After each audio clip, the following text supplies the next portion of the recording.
오늘은 성경의 주요 예언, 제목은 페르시아는 이란입니다. 그래서 페르시아 왕국의 흥망성쇠에 대한 성경의 예언 및 성취 이렇게 이제 하고, 이 책 여러분 이제 보셨을 거예요. 메이저 바이블 프로페시스 이제 이렇게 돼 있는데 37장으로 돼 있습니다. 근데 이 책 안에 오늘 그 14번째 이제 그 토픽을 하는데, 사실 책에는 그렇게 많지 않아요, 내용이. 오늘 우리가 다루려고 하는. 그래서 제가 준비한 것들과 같이 전체적으로 성경이 페르시아, 이란에 대해서 뭐라고 이야기하는지 살펴보는 그런 시간을 갖도록 하겠습니다.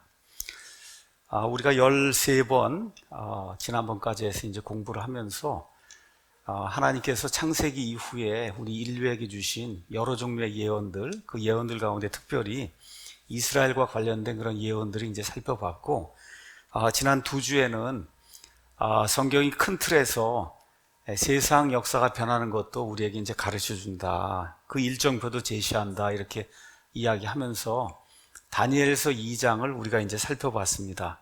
그래서 다니엘이 꿈에 봤던 여기 지금 나와 있는 이 형상 보이시죠? 그래서 커다란 그 형상의 꿈을 이제 꿨는데, 하나님께서 다니엘을 통해서 느부갓네살 이후에 이스라엘 백성을 괴롭히고 또 이스라엘과 관계를 맺는 이와 같은 그 이방 민족들의 흥망성쇠, 그래서 특별히 바빌론, 메데 페르시아, 그리스, 로마, 그 다음에 이제 로마에서 쭉 뛰어넘어서 맨 마지막 때 적그리스도의 왕국, 그 다음에 그리스도의 왕국이 이렇게 계속해서 이제 역사를 통해서 변하는 이와 같은 내용을 느부갓네살 왕이 꾼 그 꿈을 통해서 하나님이 이렇게 해석해 주시는 그런 내용을 이제 살펴봤습니다.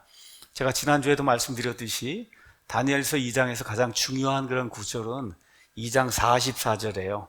하늘의 하나님께서 이 땅에 왕국을 세우시는데 그 왕국이 영원 무궁토록 지속이 되는 이와 같은 왕국이다. 그래서 이거를 하늘의 하나님이 세우시기 때문에 하늘의 왕국이라고 이야기하고, 성경에선 이 땅에서 일단 그 왕국이 1000년 동안 지속이 되기 때문에 천년 왕국이다. 우리가 이제 그렇게 용어를 이제 쓰고, 또 메시아가 다스리는 왕국이기 때문에 메시아 왕국이다. 이제 그렇게 이제 부른다고 얘기를 했습니다. 자, 여러 가지 그 왕국들 가운데 가장 중요한 왕국, 여기 이제 신상 여기 가서 보시면은 여러분 이렇게 제가 한번 해보겠습니다. 여기 있는 것처럼 느부갓네살의 그 바빌론 왕국, 그 왕국이 금으로 돼 있다 그랬어요. 그러니까 세상에 많은 왕국들이 이제 등장을 하지만 느부갓네살의 왕국처럼 그렇게 큰 영광을 가진 그런 왕국은 없다. 그래서 바빌론 왕국 전체적인 것을 지난 시간에 이제 설명을 했고, 오늘은 바빌론 왕국의 뒤를 이어서 이 땅에 존재했던 메데 페르시아 왕국 이야기를 여러분과 이제 함께 하려고 합니다. 성경에 가서 보시면 기존 성경에는 페르시아란 말이 안 나와요. 기존 성경에는 바사로 되어 있습니다. 바사. 이러다 보니까 이게 바사가 뭔지 아마 성경을 읽고도 그게 바사가 페르시아라고 하는 걸 아는 사람은 아마 거의 없을 거예요. 그래서 바사라고 이렇게 표현이 된 데가 그게 페르시아고, 그 페르시아가 지금의 이란이라고 하는 걸 아는 사람들도 그렇게 많지 않아요. 그러니까 결국 오늘은 이란이라고 하는 나라에 대해서 이야기해요. 지금 우리가 알고 있는 이란, 그 이란이라고 하는 그런 나라의 흥망성쇠, 그리고 마지막 최종 운명, 이걸 성경이 뭐라고 이야기하는가, 또 특별히 이스라엘 백성과 관련해서 이 페르시아 왕국이 어떠한 관계를 갖고 있는가, 이걸 이미 하나님께서 이 페르시아 왕국이 서기 전에 이미 다 성경의 예언을 통해서 알려주셨고, 그 알려주신 내용의 다수가 문자 그대로 이제 성취가 됐다는 거. 그래서 이런 것들, 예언의 중요성, 그 다음에 예언의 정확성, 또 앞으로 예언이 이루어질 거, 이런 것들을 오늘 이렇게 살펴보는 그런 시간을 갖도록 하겠습니다. 먼저 옛날 이야기를 하기 전에 우리가 이제 중동 이야기를 자꾸 하다 보니까 중동 지도를 좀 한번 보는 게 좀 좋을 것 같아요. 그래서 중동 지도를 한번 좀 보도록 하겠습니다. 가서 보시면은 오늘 이제 공부하려고 하는 이란이 여기 있습니다. 이란이. 예. 보시죠? 내가 마크를 한번 요걸 다 해서 한번 보겠습니다. 그 다음에 이란의 수도가 테헤란이 여기 있어요. 테헤란.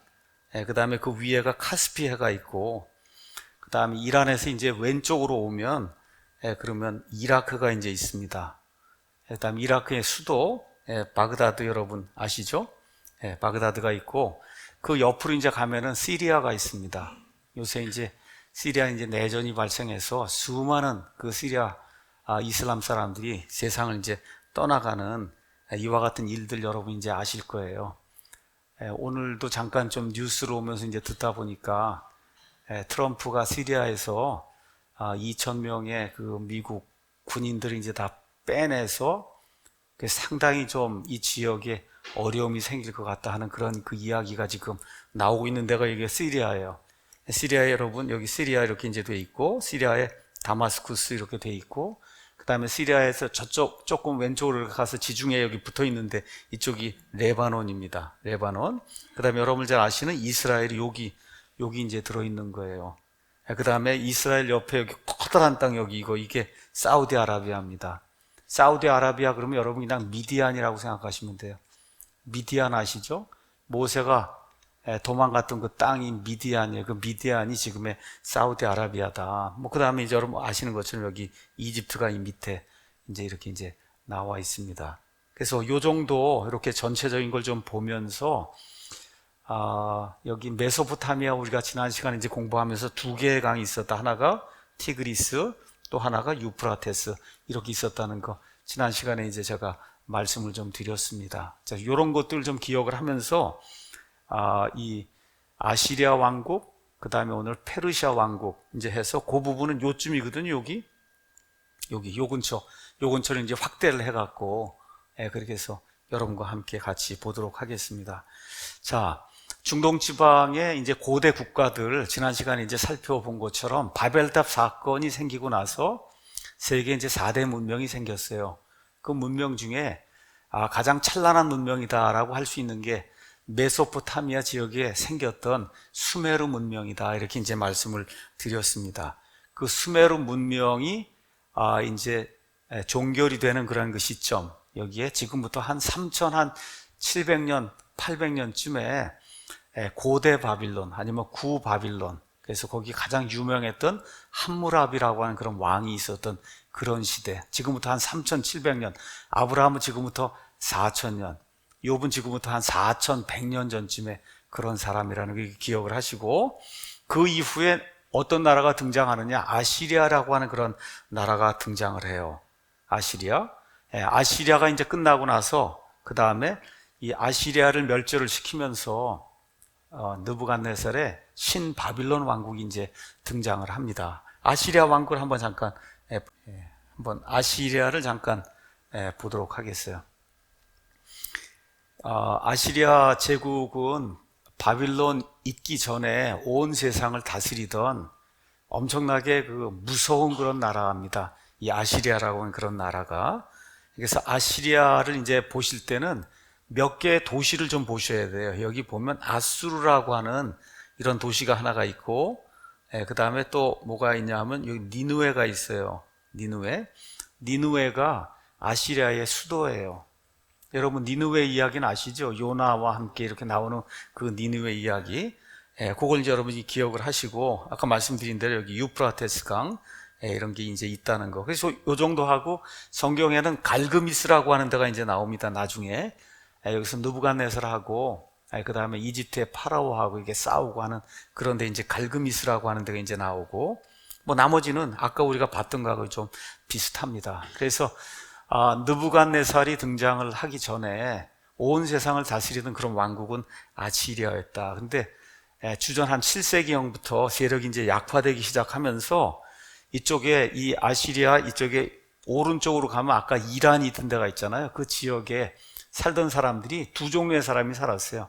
하나는 메데 사람, 하나는 페르시아 사람 이렇게 돼 있는데, 이게 그냥 형제 국가라고 생각을 하시면 됩니다. 거의 같은 인종이에요. 메데 페르시아 사람들이 이제 등장을 하고, 이런 가운데 BC 610년경에 메대 사람들, 우리 성경에는 메대로 표현이 되어 있고, 여러분이 뭐 네이버나 아니면 세계사 이런 데 가서 메대를 찾으면은 기독교는 용어 외에는 안 나옵니다. 세상에서는 메디아라고 불러요. 메디아 왕국. 그래서 지난 시간에 우리가 공중정원 이야기하면서 느부갓네살의 왕비가 메디아 왕국의 공주였다, 그런 얘기 했잖아요. 그 메디아가 성경에는 메대로 표현이 되어 있다는 거. 영어로는 Medes로 되어 있어요. M-E-D-E-S 이렇게 이제 되어 있습니다. 그래서 메대 사람들이 아수르, 여기 있는 요 아수르 아시죠? 아수르는 이제 정복을 하고, 그 이후에 610년경에 갈대아 사람들과 힘을 합쳐갖고, 그래 결국 수도 니느웨를 이제 정복을 해버립니다. 이렇게 되는 가운데 여전히 이제 패권은 바빌론이 이제 쥐고 있고, 이러면서 바빌론이 이제 이렇게 쥐고 있는데도 불구하고 이 바빌론의 오른쪽에 이쪽에 메데 페르시아 사람들이 계속해서 세력을 불려나가고 있는 이런 시대가 지금부터 한 5, 600년 전에 저 중동 지방이다, 이렇게 이제 생각을 하시면 될 것 같아요. 자, 그런데 이 바빌론의 느부갓네살이 이제 죽고 나니까 바빌론이 세력이 약화가 되기 시작했어요. 이렇게 되면서 이 오른쪽에 있던 페르시아의 고레스라고 하는 그런 왕이 자기 세력을 이제 강화하기 시작하면서 BC 549년에 메대 왕국을 이제 정복을 하고, 그러면서 메대 페르시아 왕국, 연합된 그런 왕국을 만들었어요. 이 페르시아 왕국의 이 고레스가 그 이후에 바빌론 왕국과 아예 정복하고, 바빌론 왕국을 전체를 다 정복했는데, 여러분 여기 가서 보시면 바빌론이라는 요 도시 보이시죠? 요건 하나의 도시예요. 바빌론 왕국이 있고 바빌론 도시가 있어요. 도시. 말씀드린 대로 바빌론이라고 하는 도시는 그 당시 사람들이 생각하기에 난공불락의 도시였어요. 이런 난공불락의 도시를 결국은 BC 539년에 이 다리오라고 하는 사람이 무너뜨립니다. 이제 이렇게 이제 된다는 걸 보시고, 자, 그 다음에 이제 가셔서 페르시아를 한번 보도록 하겠습니다. 페르시아. 그래서 페르시아에서 우리 신약 성경에 가서 보시면 사도행전에 우리는 메대 사람이다, 바데 사람, 여러분 여기 바데 뭐 이런 얘기 사도행전에 가서 보시면 나오는 거 아시죠? 그러니까 여기 있던 사람들이 사도행전이고 이 명절을 지키고 오순절 지키고 할 때 여기서 여기까지 이렇게 온 거예요. 여기까지. 그러니까 전 세계 널리 퍼져 있던 이런 사람들이 오순절날 예배를 드리기 위해서 여기 예루살렘에 왔다가 예수님을 만나는 그런 일이 이제 생기게 됐다는 걸 기억을 하시고, 자, 이제 이쪽에 이제 페르시아라고 하는 여기 왕국이 이제 등장을 하고, 그 다음에 요 위에 이제 메데라고 하는 게 있고, 그 다음에 여기가 아까 말씀드렸던 바빌론입니다. 바빌론. 이 바빌론 제국은 이미 무너졌고, 저 하나 남아있던 그 도시마저도 BC 539년에 이 다리오라고 한 사람에 의해서 완전히 멸망이 이제 되고 맙니다. 자, 이제 이렇게 돼서 그 이후로 BC 330년까지 그날 한 200년 조금 넘는 동안에 이 중동 지방, 이 전체 지역의 이거 전체 지역의 패권을 페르시아 왕국이 쥐게 되는 거예요. 페르시아 왕국이. 그래서 페르시아 왕국이 결국은 그리스에 누가 등장해요? 알렉산더 대제가 이제 등장을 하면서, 그러면서 결국은 알렉산더에게 패배를 당하면서 페르시아 왕국이 이제 없어지게 되는 이와 같은 일이 세상 역사에 이제 기록이 되어 있습니다. 자, 오늘 우리가 페르시아, 메데 이거 하는데 요때 이스라엘 백성에게 아주 가장 중요한 그런 일이 생겼어요. 어떤 일이 생겼어요? 고레스라고 하는 사람이 일어나서, 그래서 여기 포로로 잡혀왔던 유다 사람들 가운데 원하는 사람은 얼마든지 다시 예루살렘에 가서 성전을 짓고 그 다음에 도시를 건축하고 다시 자유를 가지고 너희 하나님을 섬겨도 좋다라고 하는 그러한 그 명령이 일어나서 많은 유다 사람들이 그 명령에 따라 돌아가는 그런 일이 이제 생기게 됩니다. 그래서 성전도 재건하고, 그 다음에 예루살렘 성벽도 재건하고, 그 다음에 여러분과 제가 잘 알고 있는 에스더라고 하는 사건 아시죠? 에스더 사건도 이 페르시아 왕국 시대에 발생을 하는 거예요, 이게. 자, 그러면 성경에 옛날에 그 페르시아에 대해서 무엇라고 기록이 되어 있는가? 크게 세 대언자가 우리에게 페르시아에 대해서 이야기합니다. 첫 번째 대언자는 이사야예요. 이사야. 그래서 지난주에도 말씀드렸듯이 이사야 대언자는 이사야서 13장 거기 가서 보시면 바빌론이라고 하는 나라가 세워지기도 전에 멸망당한 것을 예언을 하면서 누가 그 나라를 멸망시키냐? 메대 사람들이 멸망시킨다. 이런 내용이 이사야서 13장 17절에서 19절에 정확하게 기록이 되어 있어요. 다시 말씀드릴게요. 바빌론이 세워지기도 전에, 그렇죠? 아직 메대 페르시아가 바빌론을 정복하기도 전에 이미 대언자 이사야를 통해서 메대 사람들이 바빌론 왕국을 정복한다고 하는 이와 같은 말씀을 하나님께서 대언자 이사야를 통해 이제 이야기하시고, 그 다음에 예레미야 50에서 51장은 바빌론 멸망에 대한 건데, 이 바빌론 멸망을 또 누가 시킨다 그랬어요? 메대 사람들이 바빌론을 멸망시키는데, 여기에도 근데 메대 사람들에 대한 내용이 예레미야 51장 11절, 28절에 이제 나옵니다. 그래서 성경 가서 보시면 바빌론이 멸망을 당해요. 또 페르시아가 이제 멸망을 당해. 이런 내용들이 또 그 안에 이제 기록이 되어 있습니다. 자, 그런데 바빌론이 멸망을 당하고 그 심판을 당할 때 그 모습은 굉장히 처참해요. 그러니까 하나님께서 바빌론을, 이 세상을 지배하는 그런 엄청난 그런 그 권력을 가진 영광스러운 그런 왕국으로 만들어 줬거든요. 그걸 통해서 이스라엘 사람들의 교만을 꺾는 그런 일을 했음에도 불구하고 이 바빌론 사람들이 도를 지나쳐서 정말 이 하나님의 사람, 이 백성, 이 유다인들을 말 그대로 엄청나게 핍박을 합니다. 엄청나게 핍박해. 이 뱃속에 아기를 가지고 있는 그런 그 여인들 그 배를 가려고, 그렇죠, 이렇게 하고 애를 끄집어내고, 뭐 하여튼 이게 상상할 수 없을 정도의 그와 같은 그 악한 일을 바빌론 사람들이 행해요. 그래서 하나님께서 바빌론을, 유다를 이렇게 심판하기 위한 그런 그 도구로 세우신 건 맞지만 너무 잔인하게 유다 사람들이 핍박하고, 이제 그 결과 바빌론이 당하는 것과 같은 그 심판이 아주 처참한 그런 그 심판으로 이렇게 표현이 되어 있습니다. 반면에 메대 페르시아 사람들도 이제 결국 심판받아요. 이렇게 심판받는데 그 심판받는 내용을 가서 보면 바빌론이 당하는 그런 심판보다는 덜 심한, 왜 그러냐 하면 유다 사람들에게 인정을 베풀고 종교적 자유를 허락하고 또 포로 생활에서 돌아가서 너희가 원하는 대로 하나님을 섬기라고 하는 이와 같은 그 관용을 베풀었기 때문에 나중에 당하는 그 심판이 바빌론보다는 덜 이렇게 심하다고 하는 거, 이런 걸 우리가 이제 볼 수가 있습니다. 자, 그러면 바빌론 도시가 멸망하는 그런 내용이 구체적으로 다니엘서 5장에 이제 기록이 되어 있습니다. 우리 한번 가서 다니엘서 5장을 보겠습니다. 다니엘서 5장에는 유명한 그 벨사살의 그 연회 사건이 이제 그 안에 기록이 되어 있습니다. 벨사살 왕이 자기의 귀족 1000명을 위하여 큰 잔치를 베풀고 그 1000명 앞에서 포도주를 마시니라. 벨사살이 포도주를 맛보며 명령하여 자기 아버지 느부갓네살이 예루살렘의 성전에서 탈취한 금그릇들과 은그릇들을 가져오라고 하였으니 이것은 왕과 그의 통치자들과 아내들과 첩들이 그것들로 마시려 함이었더라. 이제 그들이 예루살렘에 있던 하나님의 집의 성전에서 탈취한 금그릇들을 가져오매 왕과 그의 통치자들과 아내들과 첩들이 그것들로 마시고, 그리고 어떻게 했어요? 그들이 포도주를 마시고는 금과 은과 놋과 쇠와 나무와 돌로 된 신들을 찬양하는 그런 일이 이 안에 이제 기록이 되어 있습니다. 느부갓네살이 예루살렘에 들어가서 예루살렘 완전히 초토화하고, 그리고 예루살렘 성전에 있던 좋은 그런 그 기구들, 그릇들 다 가져다가 자기 신전에 놨거든요.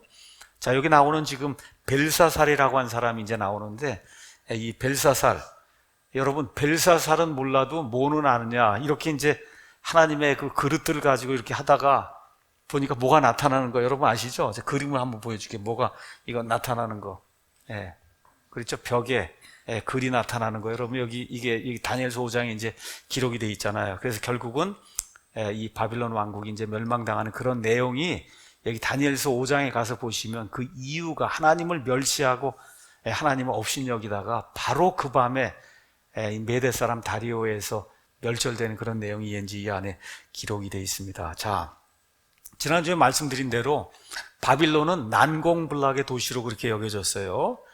여러분 이 해자라고 하는 게, 그러니까 성벽과 성벽 사이에 이게 물을 집어넣어서 적군이 들어오지 못하도록 만든 그런 해자라는 게 또 있었고, 성벽 둘레가 한 100km, 높이가 90, 그 다음에 이 두께가 뭐 22m, 뭐 노성벽으로 돼 있고, 역사의 그 기록에 따르면 이 안에 사람들이 와서 이게 둘러싸도 먹고 살아야 될 거 아니에요. 20년치 양식을 비축해 놨다 그러는 거예요. 20년치 양식을. 이 정도의 그 엄청난 그런 그 규모를 가진 이와 같은 그 도시. 이러다 보니까 뭐라 그럴까, 굉장히 기고만장한 거죠. 그렇죠? 그러니까 지금 여기 벨사살이 하는 걸 보면 기고만장하니까 지금 하나님의 그릇들을 가져도 거기다 술을 담아갖고 그건 먹고는, 가서 보니까 4절에 어떻게 금과 은과 놋과 쇠와 나무와 돌로 된 자기들이 그 만들어 놓은 그 신들을 찬양하는 뭐 이런 그 악한 일들, 뭐 우리 바빌론이 이 도시가 멸망되겠느냐, 뭐 왕국은 다 멸망했어도 바빌론 도시는 멸망되지 않는다, 이런 생각을 가지고 기고만장하게 될 때 여기 이 다리오에 의해서 결국 이 바빌론 도시가 이제 멸망이 됩니다. 자, 벨사살이 이제 하나님을 무시하죠. 제가 아까 말씀드린 대로 여기 나오는 그 벨사살이 가서 보시면 뭐라고 이제 기록이 되어 있냐면 자기 아버지 느부갓네살이라고 이렇게 표현했어요. 영어에서 father라고 하는 게 꼭 바로 내 위에 있는 아버지를 이야기하는 거 아니에요. 영어에서 또 원어에서도 마찬가지예요. son 이렇게 나오면 아들도 되고 손자도 되고 증손자도 되고 그렇게 돼 있어요. 그래서 여기 가서 보시면 느부갓네살을 가리켜서 자기 아버지라고 표현했는데 사실은 아버지가 아니라 할아버지입니다. 할아버지. 그래서 느부갓네살이 BC 562년경에 죽습니다. 그가 죽은 이후에 그의 아들들이 차례로 바빌론 왕국을 이제 통치해요. 성경에 나오는 에빌 무로닥이라는 사람이 나와요. 이 사람이 2년 통치하고, 그 다음에 4년 동안 네리글리세아라라고 하는 그 왕이 이제 통치를 하고, 그 다음에 나보니두스라고 하는 아들이 BC 556년에서 539년까지 이제 통치를 하면서 바빌론 전체 제국을 통치를 하면서 바빌론 도시의 공동 왕으로 자기 아들 벨사살을 거기다 같이 앉혀놓은 거예요. 그러니까 여기 나오는 벨사살이라는 그 왕은 바빌론 도시, 그 도시를 다스리는 그러한 왕이었다. 그렇게 이제 우리가 이제 이해를 하면 됩니다. 자, 이렇게 이제 돼서 결국은 여기 나와 있는 것처럼 벽에 글씨가 이제 기록이 되고, 여러분 아시는 것처럼 25절 가서 보시면 기록된 글은 이것이니, 이거 뭐 해석할 수가 없잖아요. 이게 뭐 벌벌 떨리고 그냥 막 해서 무릎이, 성경의 표현에 무릎이 그냥 와서 막 이렇게 부딪히고 서로 무릎끼리 부딪히고 엄청나게 두려움이 이제 임하게 될 때 결국 왕비가 다니엘을 불러다가 해석을 하게 하면 할 거다, 이렇게 해서 다니엘이 이제 오게 되거든요. 그래서 거기 기록된, 여기 벽에 기록된, 여기 벽에 글씨가 이렇게 기록이 돼 있는데, 이 글씨가 뭐라고 기록이 되냐, 메네메네 데겔 우루바신, 이렇게 이제 기록이 돼 있어요. 해석이 뭐냐 하면, 메네는 하나님께서 왕의 왕국을 세우셔서 그것을 끝내셨다는 거다. 데겔은 왕을 이렇게 저울에 다니까 부족하다는 거예요. 여러분, 저울에 이렇게, 옛날에는 저울이 이렇게 길게 돼서 가운데 대면은 무거우면 이렇게 되거든요. 이렇게 된다는 거예요. 부족함이 있다는 거예요. 베레스는 왕의 왕국이 나뉘어서 메대 사람들과 페르시아 사람들에게 주어졌다는 거다. 이렇게 해서 이걸 해석을 했단 말이에요. 그랬더니 벨사살이 너무 깜짝 놀란 거예요. 어떻게 이런 거를 해석할 수 있는가. 그렇죠? 그거 하고 나서 바로 30절, 바로 그날 밤에 갈대아 사람들의 왕 벨사살이 죽임을 당하고 메대 사람 다리오가 그 왕국을 취하했는데, 그때 메대 사람 다리오의 나이가 62세 정도였다. 성경이 이제 그렇게 이야기를 합니다. 이렇게 해서 결국 바빌론 도시도 멸망이 돼요. 그게 얼마냐? BC 539년입니다. 자, 유다가 이제 바빌론 포로 생활한 게 BC 606년이에요.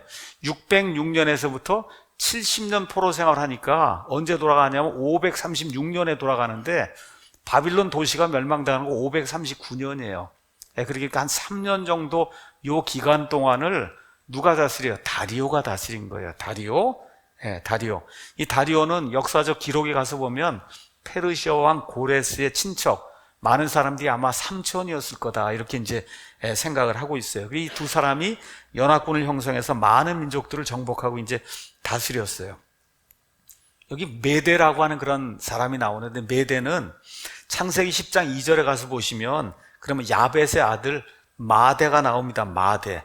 그 마대의 후손이 메대다. 우리가 이제 이렇게 볼 수가 있고, 페르시아가 나오는데, 페르시아는 창세기 10장 22절에 셈의 아들 엘람이 나와요. 엘람의 후손이 세운 이와 같은 나라가 페르시아입니다.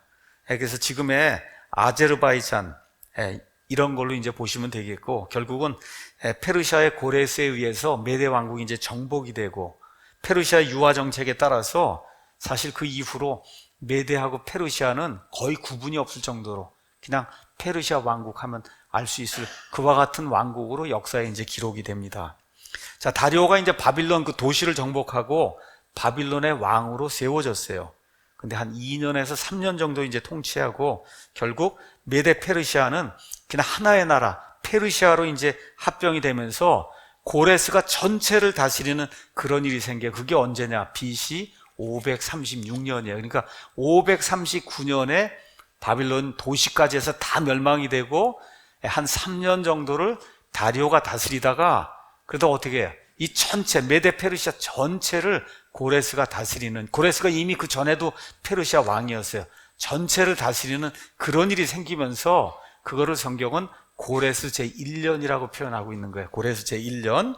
그래서 BC 536년이 고레스가 전체 페르시아, 메데, 바빌론 도시까지 전체를 다 다스리는 그런 왕이 된 이와 같은 때가 BC 536년이고 성경은 이거를 고레스의 제1년이라고 이제 표현하고 있고, 바로 이때 고레스가 칙령을 내려서 유다 백성들 가운데, 바빌론 포로 생활 와 있는 유다 백성들 가운데 누구라도 돌아가기 원하는 사람은 다시 유다 땅으로 돌아가라고 하는 이와 같은 그 칙령을 내린 때가 바로 이때입니다. 자, 그럼 바빌론이라고 하는 이 도시를 잠깐 가서 한번 보도록 하겠습니다.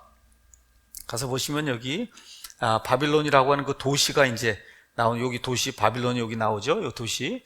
이 바빌론은 유프라테스 강 위에 이제 세워졌어요. 강이 있어야 그래 이제 물을 취할 수가 있으니까. 자, 그래서 어떻게 이 메데 페르시아군이 바빌론은 도시를 이제 멸절을 시켰냐? 유프라테스 강을 막아갖고 강의 수위를 낮추고, 그리고 어떻게 돼요? 그래서 강바닥을 걸어서 이제 넘어와서 이제 성을 공략을 했다. 이제 그렇게 이제 역사가들이 이제 기록을 하고 있습니다.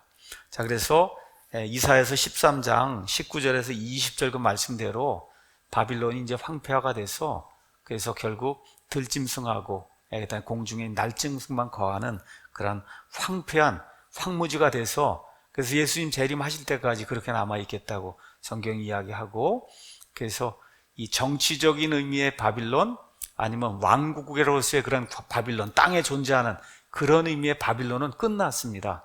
끝나고 뭐만 남아있냐? 신비의 바빌론, 영적인 의미로 바빌론 문화가 세상을 지배하고 있거든요. 이런 형태의 그 바빌론만 요한계시록 17장, 18장에 가서 이제 완전히 멸절되는 그런 내용이 성경에 이제 기록이 되어 있습니다. 자, 그래서 메데 페르시아에 대해서는 여기 이사야가 예언을 했고, 그 다음에 예레미야가 예언을 했고, 근데 좀 더 광범위하게 이 메데 페르시아 왕국에 대해서 예언한 사람은 다니엘입니다. 다니엘. 그래서 아까 제가 말씀드린 대로 다니엘 이제 가서 보시면은, 여기에 가서 보시면은 요 두 부분이 나오죠. 여기가 맨 윗부분이 이제 느부갓네살의 이제 바빌론 왕국이고, 그 왕국보다 못한 은으로 된 이와 같은 그 왕국이 그 뒤를 이어서 이제 나오게 된다. 이 왕국이 메데 페르시아다. 이런 내용이 이 다니엘서 2장에 이제 기록이 돼 있어요. 근데 그 2장에는 구체적으로 이 메데 페르시아 왕국이라고 나오질 않습니다. 메데 페르시아. 다만 여기 나와 있는 것처럼 두 팔이 나와요. 두 팔. 메데 페르시아, 이 두 왕국이 하나가 된다는 거. 그래서 두 왕국 아니면 두 민족을 나타내는 두 팔이 이제 나오고, 바빌론의 영광보다는 그 영광이 못하다고 성경이 이제 기록을 하고 있어요. 자, 그 다음에 이제 가서 보면 7장에 세상 역사가 변하는 거를 2장에서는 이 형상을 통해서 이제 보여줬고, 그 다음에 이제 그 7장으로 이제 가서 보시면은, 한번 보도록 하겠습니다. 7장에는 5가지 그 세상 왕국이 이제 나오는데, 이 7장에는 이번엔 짐승을 통해서 그 왕국이 변하는 걸 이제 하나님이 보여주셔서, 첫 번째 나오는 짐승은 사자, 느부갓네살의 바빌론은 사자로 표현했고, 그 다음에 이제 두 번째 짐승이 하나가 나옵니다. 그건 곰으로 표현해요. 이게 메데 페르시아. 세 번째 그리스가 표범. 그 다음에 네 번째 무섭고 두려운 그런 짐승. 이렇게 이제 나와 있고, 우리가 오늘 이제 8장, 9장, 10장 읽었는데, 이 8장에 가서 보시면 아주 구체적으로 두 번째 왕국이 메데 페르시아라고 아예 성경이 기록을 하고 있어요. 성경이. 이런 내용을 한번 보도록 하겠습니다. 여기 다니엘서 이제 7장 가서 보시면은 7장 1절에 바빌론 왕 벨사살의 제1년에 다니엘이 자기 침상에서 꿈을 꾸며 해서 여기 7장에 나와 있는 그 짐승으로 표현해서 세상 역사가 변하는, 이걸 하나님이 보여주신 것은 벨사살 왕의 통치 제1년이다. 이렇게 이제 기록이 되어 있고, 8장을 가서 보시면 1절에 처음에 다니엘에게 나타난 환상 이후에 벨사살 왕의 통치 제3년에 한 환상이 내게, 곧 내게 다시 이제 나타났다 해서 여기 8장에 나와 있는 이 말씀은 이 벨사살 왕의 통치 제3년에 하나님이 환상을 보여주신 거다. 이렇게 성경이 이제 기록을 하고 있습니다. 자, 바빌론의 이제 종말이 이제 얼마 남지 않았어요. 자, 이런 가운데 하나님께서 다니엘을 통해서 앞으로 일어나게 될 메데 페르시아, 그 뒤를 이어서 그리스, 그리고 맨 마지막에 적그리스도의 세상까지 세상이 변하는 것을 아주 자세하게 보여준 게 여기 다니엘서 이제 8장의 내용입니다. 1절, 2절 가서 보면 아까 읽은 대로 내가 환상 속에서 보았노라. 그것을 볼 때 내가 엘람 지방의 수산궁에 있었다. 지금 그렇게 이제 기록이 되어 있는데 한번 가서 페르시아 이렇게 가서 보시면서 수산을 한번 보도록 하겠습니다. 여기 가서 보시면 페르시아 아까 여기 말씀드리면서 여기 수산이라는 데가 아시죠? 여기 수산이 페르시아의 수도예요. 수도. 수산이라고도 표현이 되어 있고 수사라고도 표현이 되어 있어요. 그래서 여기에 지금 수산궁에 있었는데 내가 환상 속에서 보면 울레 강가에 있었다. 이렇게 표현이 되어 있습니다. 자, 여기 3절, 그 다음에 4절 이게 나가면서 3, 4절에 페르시아의 이제 고레스 왕 이야기가 이제 거기 나옵니다. 두 뿔 달린 순양이 있고 나중에 난 뿔이 이제 더 길게 되고, 여기 나오는 두 뿔이 메데 페르시아, 후에 이제 페르시아로 이제 통합이 된다는 거. 그래서 여기 동서남북으로 가서 보니까 4절에 내가 보니 그 순양이 서쪽과 북쪽과 남쪽을 향하여 밀어붙이므로 어떤 짐승도 그 앞에 서지 못하였고 그의 손에서 능히 건져낼 자가 없었으므로 그가 자기 뜻대로 행하며 크게 되었다. 이렇게 이제 되면서 그 이후에 순념서가 나타나죠. 제가 다니엘서 강의하면서 말씀드리는데 그 다음에 나오는 게 알렉산더 이제 대왕입니다. 어찌됐든 해서 여기 리비아, 이집트, 소아시아, 인도 등을 다스리는 이와 같은 커다란 그런 나라가 이제 페르시아 제국이 됐어요. 그래서 그게 20절에 아예 해석이 되어 있습니다. 20절에 내가 본 두 뿔 달린 순양은 메데와 페르시아의 왕들이고 그 다음에 나오는 순념서는 그리스의 왕이며 그의 두 눈 사이에 큰 뿔은 첫째 왕이 누구예요? 알렉산더 대왕이. 이런 내용이 그냥 이렇게 왕국이 아직 서기도 전에 이 성경 말씀을 통해서 이미 이렇게 예언이 되어 있는 거예요. 예언이. 자, 그래서 페르시아 왕국에서 가장 유명한 왕은 고레스입니다. 고레스는 대언자 이사야가 180년 전에, 여러분 이사야서 44장 한번 가서 잠깐 보겠습니다. 이 페르시아가 서기도 전에 이 하나님께서 고레스를 이제 데려오실 것을 이제 말씀하신 내용이 44장 28절에 고레스에 대하여 이르기를 그는 내 목자라 그가 나의 기뻐하는 모든 것을 행하리라 하고 예루살렘에게는 이르기를 너는 세워지리라 하며 성전에게는 이르기를 내 기초가 놓이리라 한다. 이렇게 되면서 그 다음 장 45장 1절 가서 보시면 주가 자신의 기름 부음 받은 자 고레스에게 이같이 말하노라 해서 하나님이 고레스를 하나님 자신이 기름을 부은 자다. 어떤 일을 위해서? 하나님의 일을 위해서. 그래서 결국 고레스가 하나님의 일을 성취하죠. 그게 뭐예요? 유다 그 포로들을 다시 유다 땅으로 돌아가게 하고 많은 관용과 인정을 베풀어서 그래서 다시 유다 왕국이 세워질 수 있도록 그런 일을 하는 그와 같은 사람을 하나님이 이제 만들어 주십니다. 하나님의 일을 집행하는 그런 사람이에요. 그래서 아까 말씀드린 대로 바빌론 도시를 정복한 사람은 다리오입니다. 다리오가 그리고 바빌론 도시의 왕으로 이제 세워졌어요. 근데 결국은 고레스가 메데 페르시아 전체 바빌론 도시까지 다 다스리는 그와 같은 왕이 되면서 통합왕국, 페르시아라고 하는 통합왕국의 전체 왕이 되고, 그거를 성경은 제1년이다 그렇게 이야기한다는 거, 그것만 여러분이 기억하시면 됩니다. 우리 한번 에스라 한번 보도록 하겠습니다. 에스라 1장 1절 한번 보겠습니다. 에스라서 1장 1절에 이제 가서 보시면 이런 말씀이 이제 기록이 되어 있어요. 이제 페르시아 왕 고레스의 제1년에 주께서 예레미야 입으로 하신 주의 말씀, 그게 뭐예요? 포로 생활이 70년 동안 진행된다.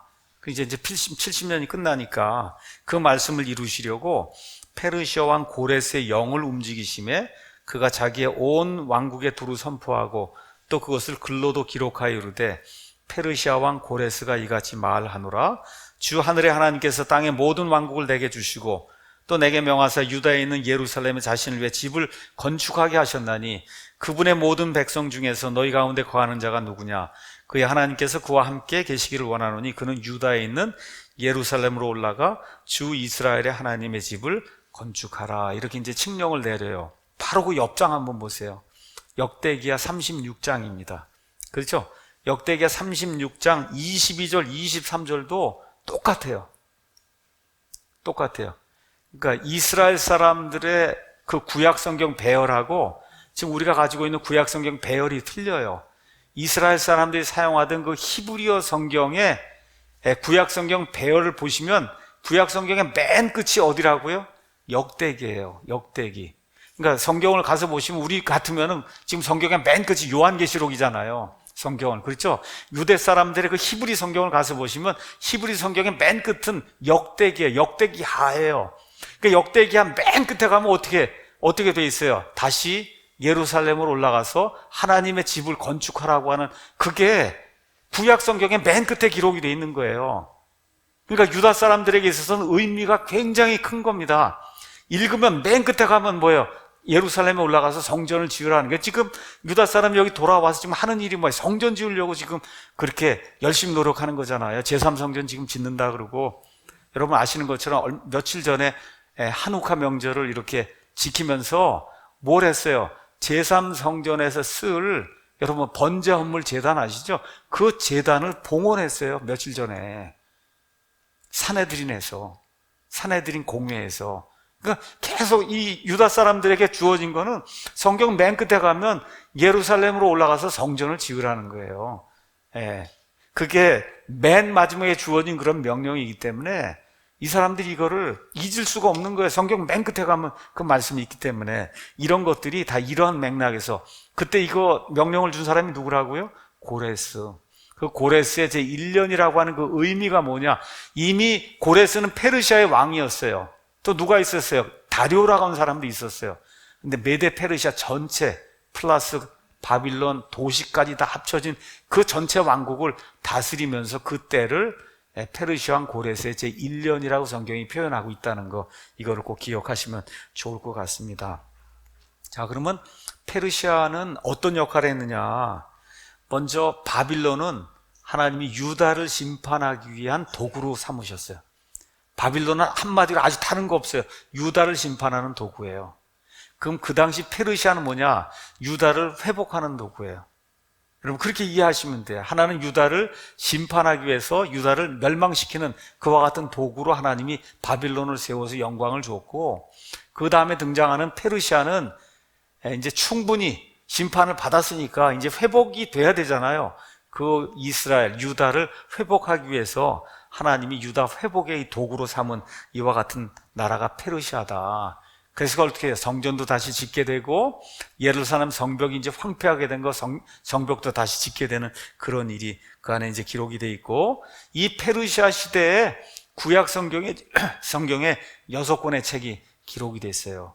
어떤 책이냐? 우리가 읽은 에스라, 느헤미야, 그 다음에 에스더, 그 다음에 저 뒤로 이제 넘어가면은 학개, 스가랴, 말라기, 이 6권의 책이 페르시아 왕국이 존재하던 그때, 그러니까 지금 식으로 얘기하면 지금부터 한 2400에서 2500년 전쯤에, 여러분 말라기 대언자가 맨 마지막 대언자라 그랬잖아요. 말라기 대언자, 그게 지금부터 2400년, 예수님 오시기 약 400년 전쯤에 마지막 대언자가 말라기 대언자예요. 그 말라기부터 해서 그 위로 한 100년, 123년 이렇게 이제 지나가게 되면서 에스라, 느헤미야, 그 다음에 에스더, 그 다음에 이 성전을 지으려고 할 때 이 성전 짓는 걸 격려하기 위해서 하나님이 보낸 2명의 대언자가 있어요. 그게 누구야? 학개, 스가랴. 이렇게 해서 그 페르시아 시대에 에스라, 느헤미야, 에스더, 학개, 스가랴, 말라기 요 사람들이 하나님의 말씀을 대언하고, 말라기 말씀이 대언된 이후로 예수님 오실 때까지 400년 동안은 침묵기, 하나님이 대언의 말씀을 주지 않았다. 이렇게 이제 세상의 역사가 이제 기록을 하고 있습니다. 그래서 페르시아 사람들은 종교적인 그러한 그 관용을 베풀었어요. 본들이 정복한 그런 그 나라들, 이것도 뭐 하나의 통치 전략인데, 바빌론이 너무 무자비하게 이렇게 자기들이 통치하고 이렇게 정복했던 그 나라들 막 심판하고 하다 보니까 반란이 생기고 이런 걸 이제 보고 나서는 유화 정책을 좀 펴면서, 근데 그 뒤에 누가 있다고요? 하나님이 계신단 말이에요. 그 유화 정책을 펴야만 돌아갈 거 아니에요. 그렇죠? 그래서 이 유화 정책을 펴면서 종교적인 이제 관용을 베풀었어요. 이제 이렇게 돼서 유다 사람들 중에 많은 사람들이 3번에 걸쳐서 돌아갑니다. 첫 번째 누가 돌아가요? 스룹바벨이 돌아가고, 그렇죠? 그 다음에 에스라가 돌아가고, 그 다음에 느헤미야가 돌아가고, 이제 이렇게 이제 해서 어떻게 해요? 성전을 짓습니다. 예루살렘 도시를 다시 이제 증축을 하고 이렇게 다시 만들어 완전히 폐허가 됐으니까, 그 다음에 맨 마지막으로 느헤미야가 와서 예루살렘 도시가 이렇게 지어졌는데 성벽이 없는 거예요. 여러분, 옛날에는 성벽이 없으면 누구라도 언제 침략할 수 있잖아요. 이렇게 되면 또다시 도시가 이제 멸망당하니까. 그래서 느헤미야가, 여러분 느헤미야 우리 한번 가서 잠깐 볼까요? 느헤미야 1장 가서 보면 느헤미야를 기록하게 하신 이유가 그 안에 이제 나옵니다. 하갈의 아들 느헤미야의 말들이라. 제20년 기슬월에 내가 수산궁에, 수산 아시죠? 지금 페르시아의 궁에 있을 때 내 형제들 중에 하나인 하나니가 유다에서 온 몇 사람과 함께 왔기에 내가 도피한 유대인들 곧 포로로 사로잡힘을 면하고 남아있는 자들, 그러니까 돌아갔습니다. 이미 일단의 무리가 돌아갔어요. 그렇죠? 그래서 이 사람들이 어떻게 거하고 있는지, 본인은 지금 어디에 남아있어요? 페르시아 왕국에 남아서 왕에게 포도즙을 이렇게 올리는 이와 같은 일을 맡고 있는데, 여전히 머릿속에는 뭐가 지금 생각이 있는 거예요? 내 나라가 어떻게 되었는가. 그렇죠? 예루살렘 소식이 정말 궁금했는데 가서 보니까 그의 형제 중에 한 사람이 온 거예요. 와갖고 뭐라고 얘기하는 3절에 포로로 사로잡힘을 면하고, 이제 결국 포로 되었다가 면하고 다시 돌아갔단 말이에요, 이 사람들이. 그렇죠? 거기에 이제 남아있는 자들이 그 유다 지방에서, 그 지방에서 큰 고통과 치욕을 당하며, 또한 예루살렘 성벽은 무너지고 성벽의 문들은 불탔다. 그러니까 가서 겨우 이제 집만 좀 짓고 그냥 비피하고 그냥 뭐 이러고 지금 살고 있는 거예요. 근데 본인은 지금 왕의 왕궁에 이렇게 앉아서 말 그대로 진수성찬을 먹고 이러고 있는 이런 상황이 되다 보니까 통곡을 하는 그런 내용이 그 안에 이제 기록이 돼 있는 거예요. 하나님의 이렇게 도시가 이렇게 피폐하고 이렇게 돼서 성벽이 없다 보니까 언제든지 이 외부 사람들이 침략할 수 있게 되고, 그럼 어떻게 돼요? 간신히 지금 성전을 지어놨는데 그 성전이 또다시 폐파가 되고 이런 일이 생기면 이제 안 되니까, 그래서 작정을 하고 기도하고 왕에게 이제 간구하게 될 때 하나님이 그 왕과 왕비의 마음을 움직여 주셔갖고 느헤미야를 총독으로, 그렇죠? 유다 지방으로 이제 보내게 돼서, 그래서 어떻게 하는 거예요? 순식간에 50며칠인가 52일인가 52일이라고 하면 그 순식간에 그 한 2달도 안 되는 그 기간에 예루살렘 성벽을 다 쌓아버린 거예요. 이러한 엄청난 일이 여기 느헤미야 시대에 이제 일어났다는 거, 이걸 여러분과 제가 이제 기억을 하면 좋을 것 같습니다. 자, 성전은 536년에 돌아갔습니다. 근데 돌아갔는데 이 사람들이 성전을 안 짓는 거예요. 뭐부터 하냐? 자기 집만 짓는 거예요. 자기 집만. 그래서 학개 대언자랑을 하나님이 보내셔서 지금 너희가 너희 집만 지을 때냐. 그렇죠? 지금 이 하나님의 집이 이제 황폐화가 돼 있는데, 이렇게 해서 이제 격려하고 이렇게 해갖고 515년경에 완성이 된 거예요. 그러니까 한 20년쯤 지나서 겨우 이제 성전이 완공이 됐는데, 여러분 학계 이런 데 가서 보시면 이 포로들이 돌아가서 성전을 지었으니 돈이 뭐가 있겠어요. 그렇죠? 이렇게 하다 보니까 거기 있던 사람들 중에 아마 한 10살이나 뭐 요쯤 돼갖고 잡혀갔던 사람이 있을 거 아닙니까? 그 지금 돌아왔어요. 뭐 한 90세고 이제 100세고 이렇게 된 상태에서 두 번째 성전이 이제 지어졌는데, 첫 번째 자기가 아주 어렸을 때 자기가 봤던 그 솔로몬 성전하고 이걸 비교해 보니까 이건 그냥 너무 초라한 거예요. 그래서 그냥 펑펑 눈물을 흘리며 우는 그런 내용이 여기 학계에 이제 기록이 돼 있어요. 근데 하나님께서 뭐라고 말씀하시냐? 여기 성전에 하나님이 더 은혜를 베풀어 주신다는 거예요. 왜 그러냐? 메시아가 이 성전에 오는 겁니다, 여러분. 메시아, 우리 예수님이 그 성전, 나중에 헤롯이 물론 크게 증축을 했지요. 그렇죠? 그러니까 솔로몬이 만들었던 그 성전에 예수님이 오신 게 아니라, 포로 생활 갔다가 이 사람들이 돌아와서 자기들의 모든 거 가지고 해서 만들어 너무 초라한 거예요. 볼품 없이 만든 그 성전에 하나님이 이 땅에 오셔서 그 성전에서 거니시는 그와 같은 아름다운 축복을 주시는 내용이 이 학개서에 이제 기록이 돼 있어요. 자, 그래서 이제 515년경에 완성이 됐는데 여전히 뭐는 완성이 안 됐어요? 성벽이 완성이 되지 않은 거예요. 자, 그럼 페르시아 왕들은 성경 가서 보시면 아닥사스다라고 하는 그런 이름이 붙습니다. 자, 그러니까 이게 무슨 얘기냐면 이집트의 왕은 무조건 파라오예요. 파라오 다음에 이름이 하나 붙어요. 느고, 뭐 이렇게 느고, 그렇지, 이렇게 이름이 하나 붙는 거예요. 그러니까 이집트의 왕은 무조건 파라오고 페르시아의 왕은 아닥사스다다. 여러분이 그렇게 기억을 하시면 됩니다. 자, 에스더기에는 그 주인공이 아하수에로 왕이라고 이제 성경이 그렇게 이야기를 하고 있습니다. 자, 그 다음에 이제 다리오 왕이 이제 나오는데 성경에 다리오가 두 명이 나와요. 첫 번째 다리오는 아까 메대 사람으로 바빌론 도시를 멸절시켰던 그 사람도 다리오고, 여러분 이제 학계, 그 다음에 스가랴 1장 1절, 스가랴 1장 1절인데 가서 보시면 거기 또 다리오가 나와요. 그 다리오는 페르시아에 유명했던 다리오 대제를 거기서 이제 성경이 이야기하는 거예요. 그러니까 이런 것들 좀 구분을 해야지. 아, 이거 다리오가 메대 사람 다리오인가, 페르시아 왕 다리오인가, 이게 구분이 안 되면 안 되거든요. 그러니까 이 학계 스가랴 당시에 그 페르시아를 다스리던 그 왕의 이름도 다리오다. 그건 다리오, 영어로 Darius the Great 해서 다리오 대제. 그렇게 이제 이해를 하시면 돼요. 자, 성벽이 이제 아직까지 완성이 안 됐어요.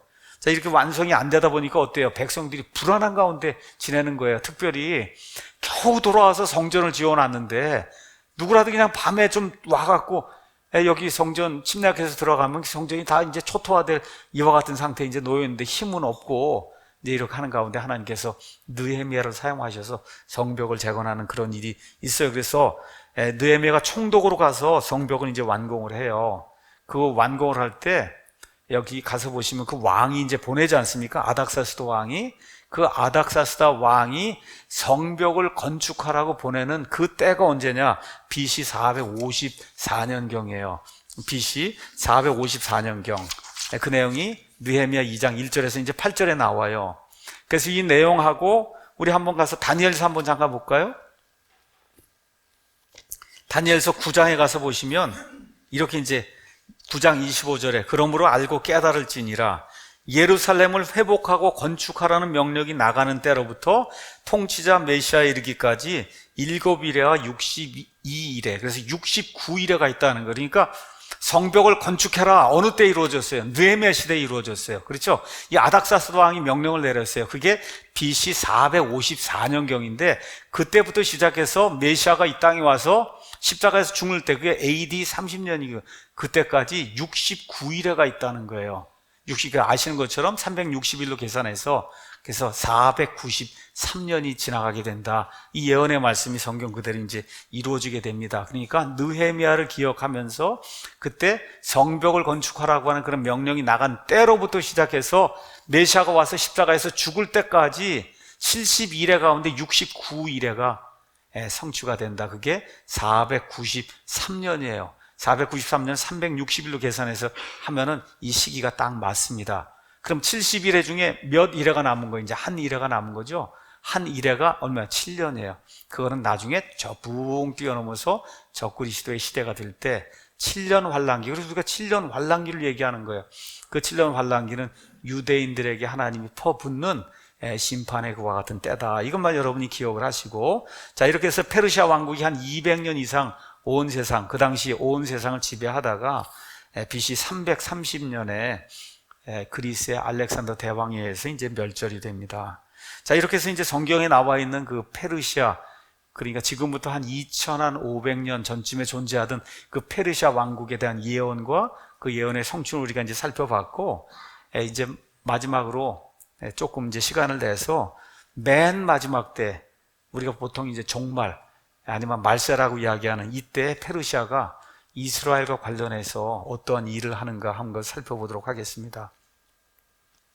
다시 말씀드려, 지금 저 중동 땅에 1948년 5월에 이스라엘이 세워졌어요. 그렇죠? 저 이스라엘하고 이 페르시아하고 무슨 관계가 있느냐. 자, 이스라엘이 지금 돌아왔습니다. 돌아왔는데 불신 상태로 돌아왔어요. 이스라엘 사람들의 거의 한 90%가 무신론자예요. 지난번에도 말씀드린 것처럼 전 세계에서 가장 큰 동성애 축제가 이스라엘의 텔아비브에서 지금 열리고 있을 정도로 아주 타락했어요. 다만 외적으로만 뭘 해요? 안식일을 지켜요. 금요일 저녁부터 토요일 저녁까지는 다 가게 문 닫고 아무것도 못하게 하는, 뭐 이렇게 외적으로 이렇게 뭐 하는 걸로 보면 하나님을 섬기는 것 같은데 실질적으로 완전 불신 상태예요. 그 또 뭐가 또 문제가 있냐? 예수님을 여전히 인정하지 않습니다.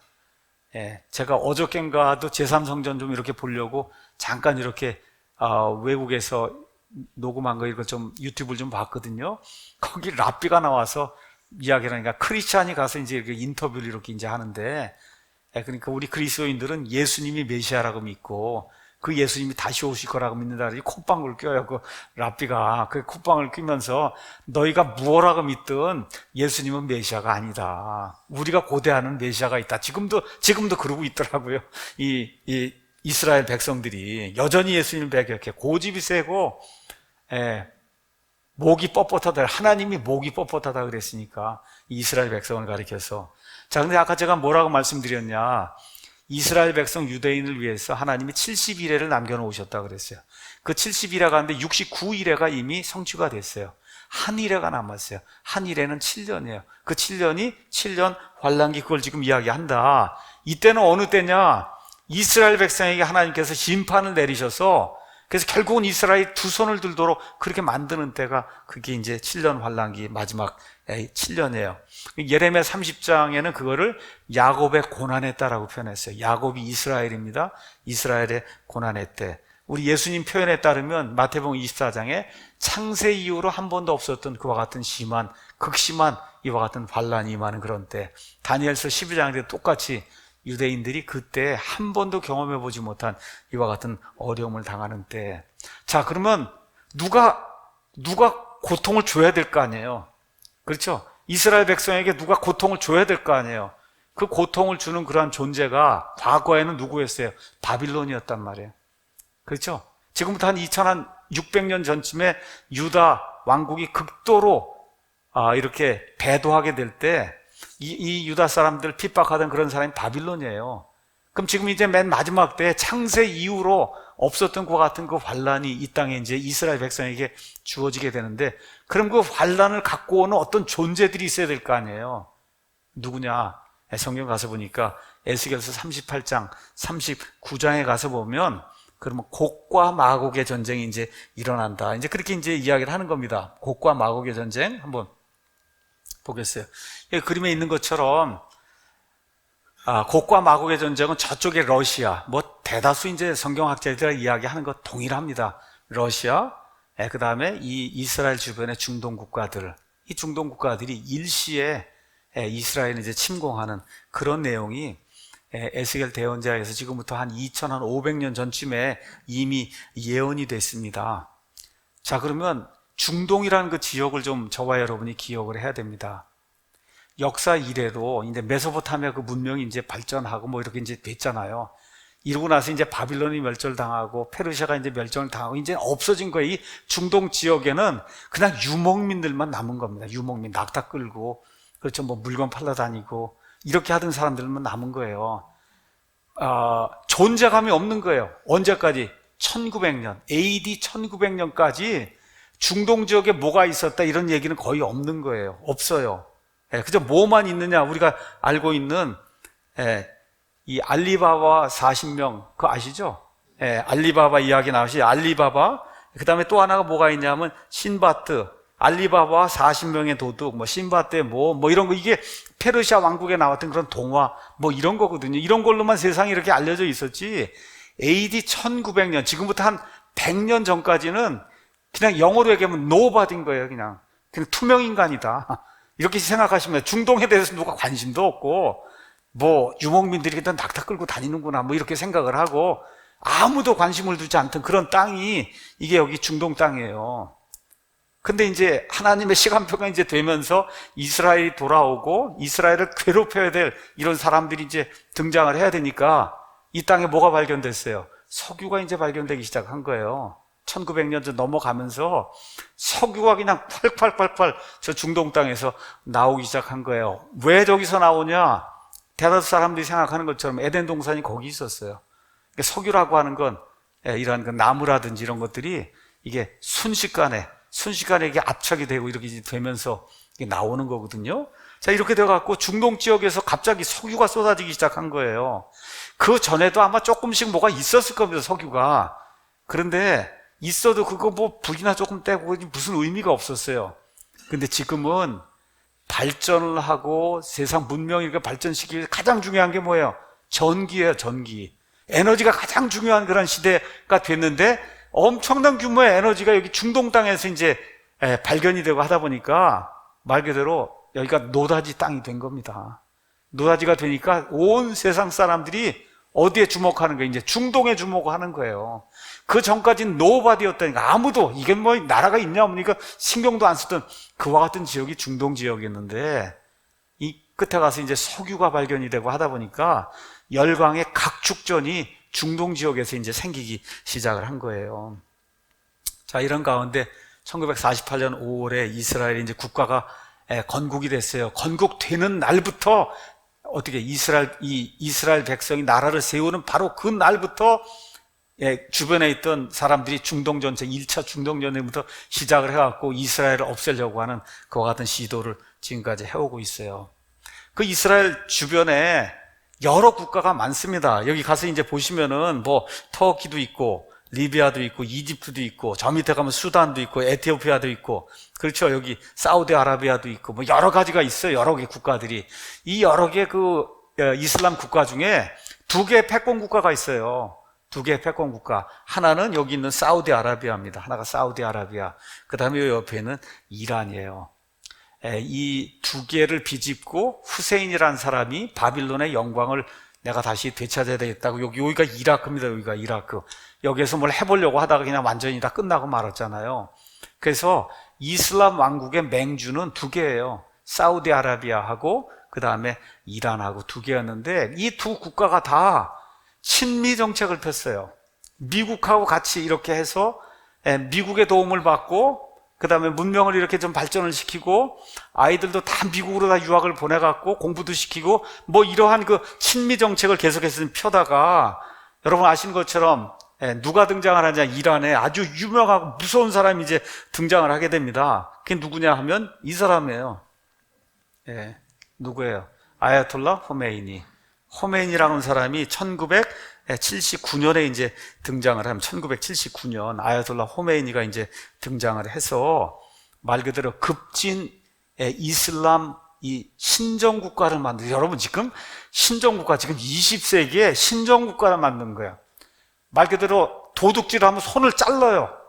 도둑질하면 이런 걸 할 수 있는 그런 국가를 만들면서 친미에서 그냥 완전히 반미로 이게 돌아서면서, 그래서 왜 그러냐? 미국이 이스라엘을 도와주니까 우리가 이제 할 수가 없다. 이제 이렇게 해갖고 완전 반미, 반 이스라엘 이거 하는 가운데 이 이슬람 세력을 이스라엘을 대적하는 그 어떤 통일 세력으로 만든 이와 같은 국가가 이란이에요. 근데 이란 사람들이 머리가 굉장히 좋습니다. 이 미국에 이 중동 지역의 사람들이 많이 유학을 와요.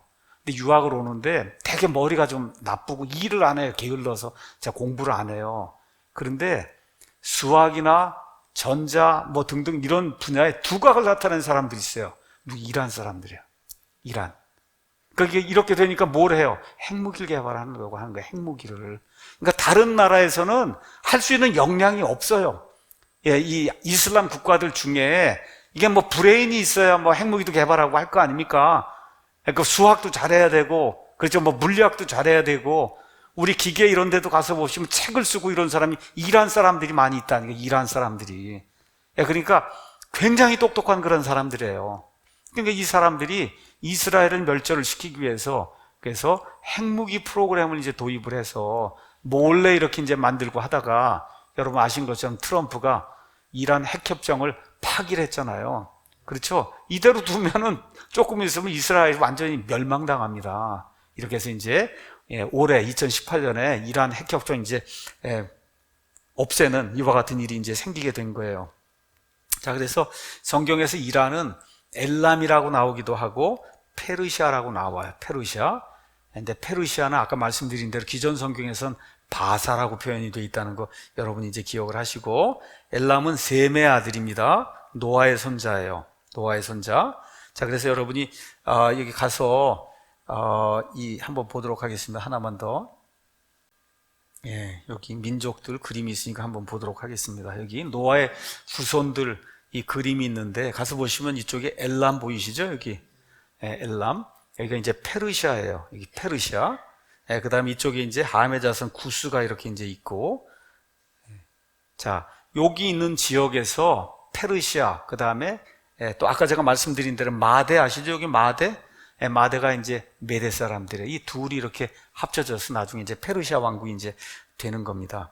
자, 그래서 이 엘람 사람들은 성경을 가서 보니까 이사야서 22장 6절 활을 잘 쏘고 그 다음에 전쟁을 잘하는 그런 사람들이었다. 이제 이렇게 나오는데, 제가 그래서 한번 확인을 좀 해봤어요. 알리바바와 40명의 도둑, 뭐 신바트의 모험 이렇게 이제 해서 이게 보니까 진짜 페르시아더라고요. 페르시아. 아시죠? 우리 옛날에. 자, 이렇게 이제 돼갖고 아야톨라 호메이니의 이 혁명 이후로 반미, 그 다음에 친러시아 이렇게 해서 이쪽으로 가면 이제 러시아가 있거든요. 이 러시아 이 사람들하고 손을 잡고 그래서 어떻게 하든지 여기 있는 이스라엘, 여기 이스라엘을 없애려고 하는 이와 같은 일을 지금 하고 있습니다. 하여튼 어쨌든 지난 40년 동안 이란이 반이스라엘 세력의 중심이 되고, 그래서 에스겔서 38장, 39장에 나오는 곡과 마곡 그 전쟁의 이제 중심 세력이 되는 것으로. 근데 곡과 마곡 전쟁에서 보시면은 쳐들어왔던 모든 사람들이 다 멸절당하는 그런 내용이 그 안에 이제 기록이 되어 있습니다. 자, 이란과 관련해서 예레미야 49장에 가서 보시면 맨 마지막 때 엘람 사람들에 대한 그런 그 예언의 말씀이 그 안에 이제 기록이 되어 있습니다.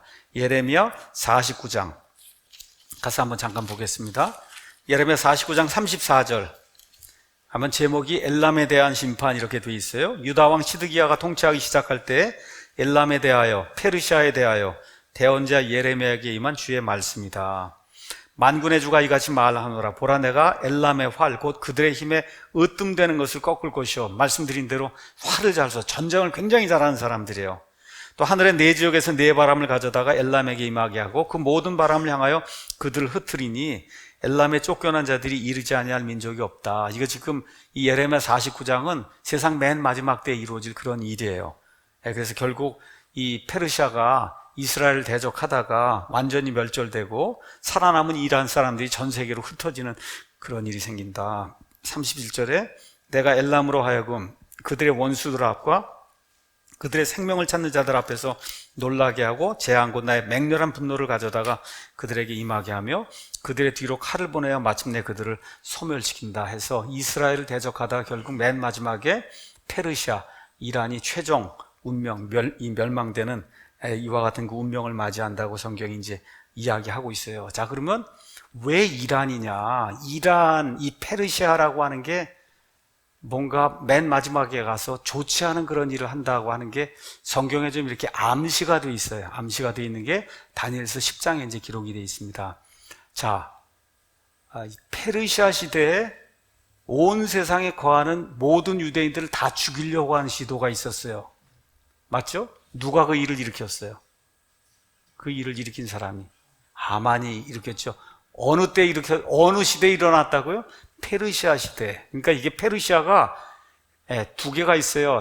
하나님의 백성을 도와주려고 하는 그런 것도 있었고, 또 하나는 이 페르시아 시대에 완전히 유대인들 씨를 다 말리려고 하는 그런 시도. 그 뒤에 누가 있었겠어요? 그 뒤에 마귀가 있는 거잖아요. 씨가 남으면 안 되죠. 왜 그래요? 메시아가 온단 말이에요.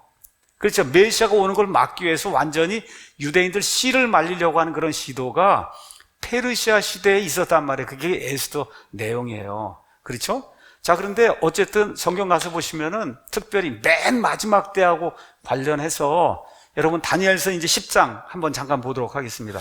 다니엘서 10장에 가서 보시면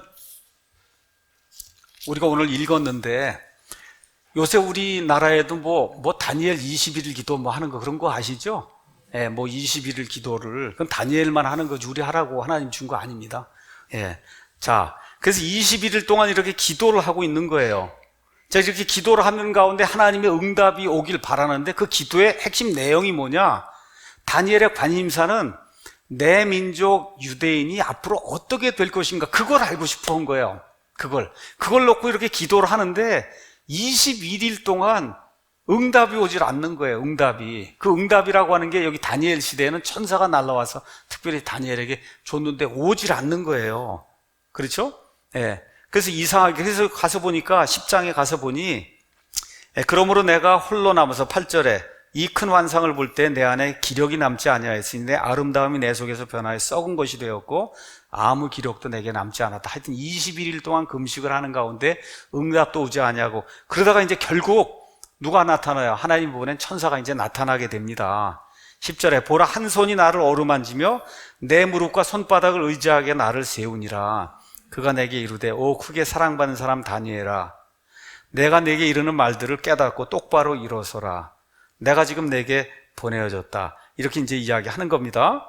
예.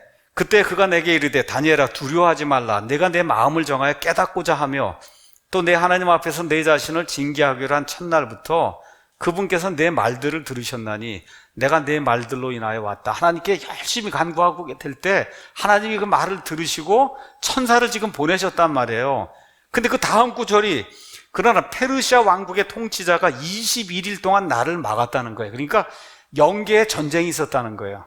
영계. 하나님의 천사를 이렇게 보냈는데 그 페르시아 전체를 다스리는 관장을 하는 악한 그런 통치자가 하나, 영적인 통치자가 있었다는 거예요. 여기. 이 통치자가 이 천사가 가는 걸 막은 21일 동안 막았다는 거예요. 이렇게 될 때 하나님이 누구를 보내냐? 미가엘이 와서 나를 도와주었느니라. 미가엘이 나타나서 그래서 이 페르시아의 통치자, 이 영적인 존재를 물리치고 그래서 내가 21일 만에 너한테 지금 오게 된다. 지금 그 내용이 여기 기록이 돼 있어요.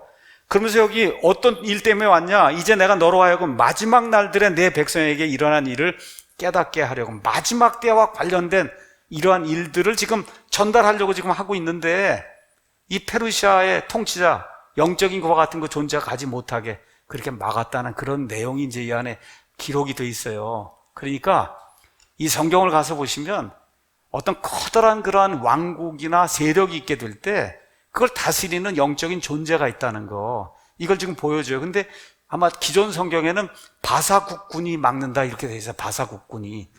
예, 이렇게 되니까 이게 이해를 못하는 거예요. 바사국군이 막는다고 돼 있으니까 이게 뭔가.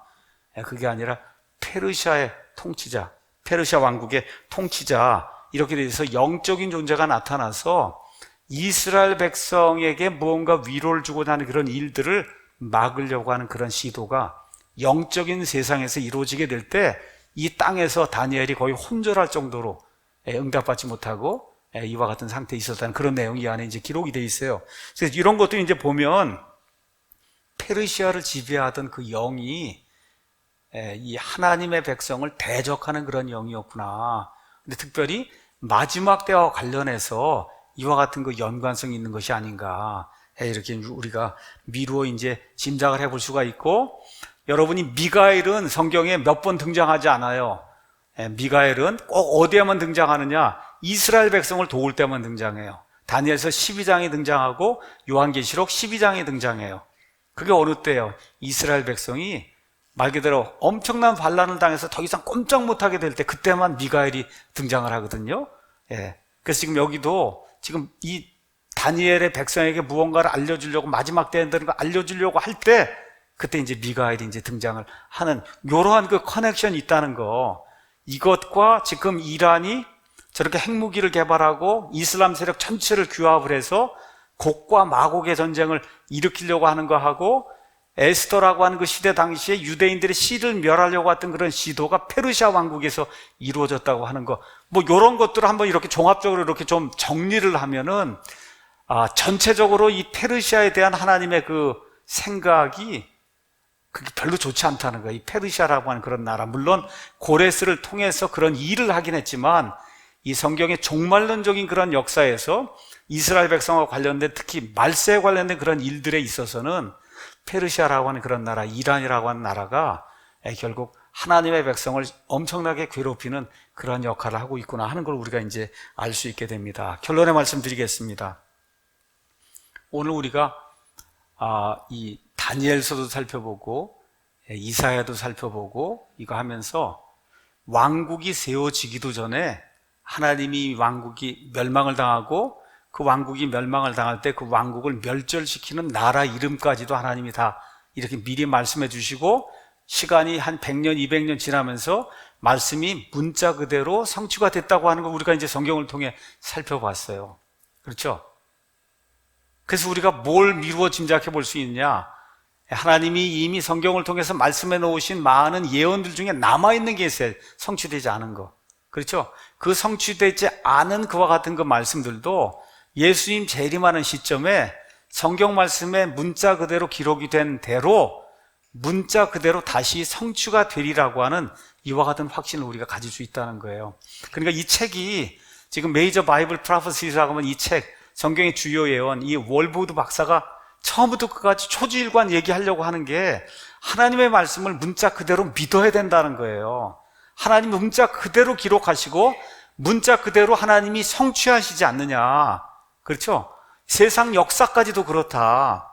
그렇기 때문에 앞으로 재림의 때에 이루어지리라고 하나님이 말씀해 주신 그 말씀들도 문자 그대로 이루어진다는 거, 여기에 대한 확신을 가지고 그 끝에 뭐예요? 거룩하게 살아야 된다는 거예요. 지금 우리가 살고 있는 때가 마지막 때요, 이 재림의 때요, 예수님이 오실 그런 때이기 때문에 저와 여러분이 거룩한 그런 삶을 살아야 된다고 호소하는 그런 내용이 여기에 핵심 내용이다. 다시 말씀드릴게요. 이걸 해갖고 엄청난 지식을 소유해갖고 남한테 가서 뭐 자랑하라, 이게 핵심이 아닙니다. 여기 핵심은 하나님의 말씀이 진리라는 거예요. 이 진리의 말씀이기 때문에 이 진리의 말씀대로 하나님이 심판하신다는 거, 이걸 기억하고 거룩하고 경건의 그러한 삶을 살아 예수님 공중에 강림하시고 해서 우리가 올라가게 될 때 하나님 앞에 부끄러울 것이 없는 그런 사람으로 서도록 하는 거, 이게 저와 여러분이 맨 마지막 때 해야 될 그런 일이다. 이렇게 아마 결론을 내리는 것이 이분이 이 책을 통해서 우리에게 주려고 하는 그런 결론이다. 이렇게 생각하면 좋을 것 같습니다. 오늘 여기까지 하도록 하겠습니다.